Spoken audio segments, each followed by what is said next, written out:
Ministri shpërndau akun. Krijimi i akut është kompetencë e këtij parlamenti dhe është bërë me vendim të këtij parlamenti. E shpërndau dhe pa dhënë asnjë shpjegim dhe asnjë alternativë, duke krijuar një boshllëk të madh në sigurinë ushqimore në Shqipëri. Shpërndarja e akut në këtë mënyrë, duke dalë mbi kompetencat e këtij parlamenti, duhet të alarmojë të parlament sot. Sepse sot është seanca fundit e këtij parlamenti. Dhe ky parlament nuk mund të lejojë të shkelet, të denigrohet në këtë mënyrë nga një kryeministër që nuk respekton as thelbin e institucionalizmit dhe as varësitë institucionale. Prandaj unë mendoj dhe propozoj që ky parlament sot të thresë kryeministrin këtu dhe të kërkojë shpenzime me këtë grusht institucional që është shpërndarja e papritur e akut, shkatrimi i tij pa dhënë asnjë alternativë dhe asnjë vendim Këshillit të Ministrave dhe asnjë rrugdalje dhe pa diskutuar në të parlament nga i cili ka miratuar krijimin e akut. Shqipëria ngel sot pa institucion të kontrollit ushqimor. Jo se aku ka bërë mrekulli, unë kam qenë kundër dhe kam kritikuar ashpër akun për të gjithë korrupsionin e madh që ka çuar në denigrimin dhe në shkatrimin e cilësisë ushqimeve për popullsinë dhe të kontrollit ushqimor në vendin tonë. Por tashmë ta shkatrosh në këtë mënyrë, pa dhënë asnjë alternativë, pa ardhur në parlament, është mjaft e rëndë. Ta dini, të nderuar deputet, kjo hap rrugë të madhe në këtë periudhë një korrupsioni galopant, të jashtëzakonshëm në çështjen e ushqimit të popullsisë. Kjo heq edhe formalisht çdo kontroll me ushqimin që shpërndahet në Shqipëri. Kjo bën që tashmë mos ketë asnjë përgjegjësi kërkush, qoftë formale, siç ka pas deri dje, jo reale, duke bërë në këtë mënyrë që shqiptarët të ndodhen përpara dy probleme, jo vetëm thjesht një përkeqësimi galopant të cilësisë ushqimore, por dhe përpara një korrupsioni galopant tjetër akoma më të madh në çështjet e tregtimit, importit, prodhimit të ushqimeve. Prandaj ky parlament nuk mund ta kalojë kështu. Do ishte në nderin e këtij parlamenti, do ishte pikërisht në detyrë të këtij parlamenti që sot të kërkojë menjëherë ardhen kryeministri shpjegime të seancës jashtëzakonshme. Sepse kryeministri ka zgjedhur momentin më kritik. Ka zgjedhur disa orë përpara shpërndarjes parlamentit, përpara krijimit të një vakumi dymujor parlamentar në Shqipëri, për të hedhur këtë gjë dhe për të shkatruar një institucion të miratuar nga ky parlamenti dhe të rëndësishëm formalisht. Unë kam thënë, Aku s'ka kryer detyrat e tija. Aku s'mund të qëndrojë me Ministrinë e Bujqësisë. Për mua, do shkojë me Ministrinë e Shëndetësisë, duhet të riformohet totalisht. Por ama dhe shkatrimi formal i tij sot është një grusht institucional ndaj sigurisë qytetare dhe me rezultate galopante në rritjen e korrupsionit në Shqipëri. Faleminderit. Vijoj me çështjet e rendit ditës, raporti vjetor i Këshillit Kombëtar të Integrimit Evropian për vitin 2024, në bazë të 7.1 shkronja ë të ligjit numër 15/2015 të ndryshuar me ligjin numër 19/2023 për rolin e kuvendit në procesin e integrimit të Republikës së Shqipërisë në Bashkimin Evropian, përcakton se Këshilli Kombëtar i Integrimit Evropian raporton një herë në vit në kuvend për punën e Këshillit. Paraqet raportin kryetari i Këshillit Kombëtar të Integrimit Evropian dhe nënkryetari. Fjalën e ka zonja Tabaku, kryetaria e Këshillit.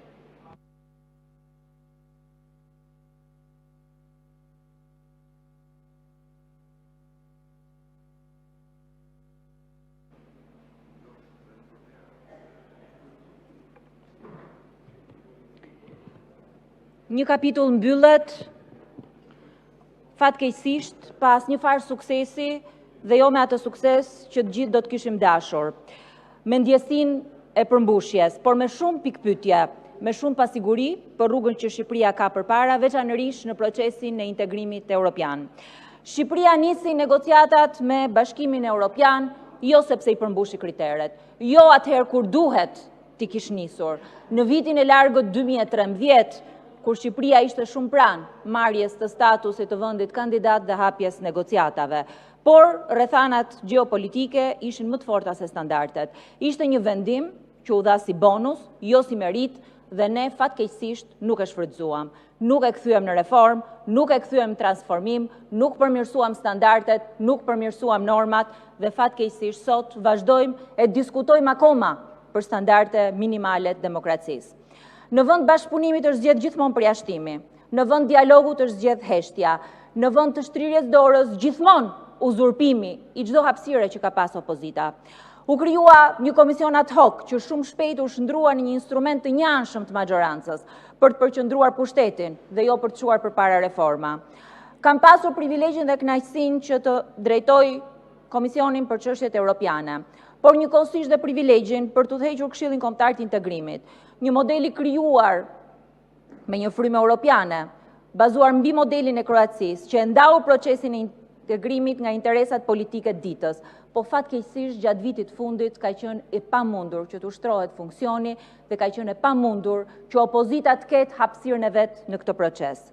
Majoranca e mbylli derën e integrimit brenda kuvendit, duke krijuar një institucion paralel, duke edhe bojkotuar Këshillin Kombëtar të Integrimit, një institucion dhe një komision i cili funksionon pa transparencë, pa opozit, i cili ka marrë punën e komisioneve të ndryshme parlamentare, i cili merr vendime për reforma që duhet jenë gjithë shqiptarëve, jo të një pakice që fatkeqësisht sot vazhdon dhe operon me të njëjtën mënyrë si dje.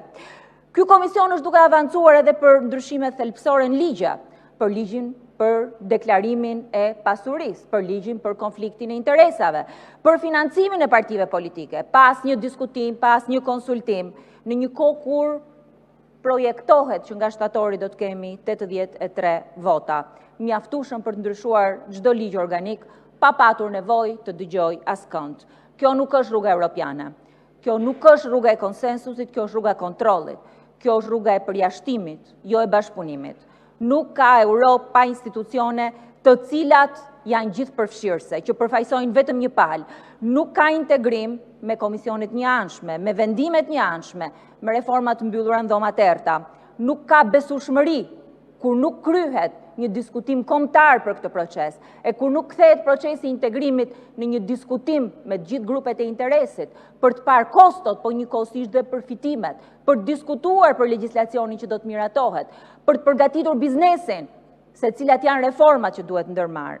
Dhe opozita asnjëherë nuk e ka braktisur procesin, asnjëherë. Në raportin e fundit të paraqitur në qershor, si për grup kapitullin e parë, ashtu edhe për zbatimin e ligjit, ngrihen disa shqetësime thelbësore për detyrat e kuvendit. Kolegët këtu i përmendën pak më përpara, në fakt, po unë dua që edhe t'i rendis ato. 37 nisma deputetësh për të diskutuar. Raporti thot që parlamenti fatkeqësisht e ka humbur të gjithë nocionin e kryerjes së një procesi legjislativ, me ligje të cilat vinë propozuara nga deputetët pas një proces normal, duke anashkaluar interesat kombëtare nga njëra anë, po nga ana tjetër duke i shërbyer interesave shumë të vogla të ngushta, jo vetëm partijake, po njëkohësisht edhe atyre të biznesit. 26 institucione e mbyllin këtë sesion edhe këtë legjislatur për herë të parë, si asnjëherë tjetër në 33 vite pa raportuar. Raporti përmend pa aftësinë e Kuvendit të Shqipërisë për të zbatuar vendimet e gjykatës kushtetuese. Si asnjëherë tjetër, vendimet e gjykatës kushtetuese nuk janë zbatuar, duke nisur nga ai për teatrin kombëtar, duke vazhduar me vendimin e plot gjykatës kushtetuese për mandatin e një deputeti të majorancës, e duke përfunduar me vendimet e gjykatës kushtetuese për bordet e ushqimit dhe të karburanteve. Ky kuvend është duke e përfunduar këtë legjislatur edhe pa një reformë të plot gjithëpërfshirëse zgjedhore. Kuvendi i Shqipërisë në 12 vitet e fundit, po veçanërisht vitin e fundit, nuk arriti dot që të merret me rishikimin e ndarjes mandateve ndërmjet qarqeve, ashtu siç thotë dhe raporti Rule of Law, transparencë dhe auditim të financimit zgjedhor, konsultim publik për çdo ndryshim në kodin zgjedhor, votimin nga diaspora i plot, ashtu siç në fakt i takon të hije Shqipërisë që ka hapur negociata ta kryente, që e kreu përsëri me një njollë shumë të madhe. Hetimin dhe ndëshkimin e blerjes votës, stabilitetin ligjor dhe kalendarin zgjedhor të parashikueshëm dhe së fundmi depolitizimin e administratës zgjedhore. Të gjitha këto detyra që duhet t'i kishte kryer kuvendi, por që fatkeqësisht dështoi që t'i kryente. Nga ana tjetër, çdo ditë më shumë shohim se si institucionet e pavarura e humbin komplet nocionin e tyre të pavarësisë, se si parlamenti është i paaft që të ushtrojë rolin për kontrollin dhe mbikëqyrjen e qeverisë, se si komisionet parlamentare sot janë të paaft që të kryejnë punën e tyre, se janë kthyer gjitha në zgjatimet të qeverisë, se si është e pamundur që të kemi një debat për një çështje të rëndësishme, dhe për herë të parë po mbyllet kjo legjislatur pa asnjë rezolut për integrimin, pa asnjë rezolut të përbashkët të dy forcave parlamentare për integrimin. Asnjëherë opozita nuk ka çeduar për të kryer detyrat që i takojnë asaj. Asnjëherë opozita nuk ka krijuar probleme dhe pengesa për këtë proces. Asnjëherë opozita nuk është përmendur në raportet e progresit për pengim këtij procesi ashtu siç përmendej opozita e djeshme. Asnjëherë opozita nuk ka krijuar problematika në këtë proces. I vetmi bllokim që ka ardhur shqiptarëve fatkeqësisht ka qenë ai nga qeveria. I vetmi bllokim që ka ardhur shqiptarëve ka ardhur fatkeqësisht nga qeveria për pamundësinë së pari për të organizuar procese demokratike duke nisur me zgjedhjet me standarde europiane e duke përfunduar tek çështje absolutisht normale të funksionimit të një shteti, prokurimet publike, me ligjin më të mirë dhe zbatimin më të keq, shkeljen e marrëveshjes të stabilizim asocimit, me garra patender, dhe duke përfunduar me sektor si bujqësia, i cili dhe sot, ndërkohë që flasim, megjithëse pozicionet negociuese janë dorëzuar në kuvend, akoma nuk e kemi letrën e presidencës daneze për hapjen e grup kapitullit, dhe e dini pse? Sepse në këtë mandat Shqipëria shkëlqeu me zbatimin e fondeve të IPARD-it dhe për herë të parë në 33 vite i vuri një njoll institucioneve shqiptare, i vuri një njoll kujdo që është përfshirë me menaxhimin e fondeve të Bashkimit Evropian, me fondet e IPARD-it, me vjedhjen më të madhe të fondeve të BE-s, jashtë BE-s, siç thot raporti Olafit që është dorëzuar për hetim.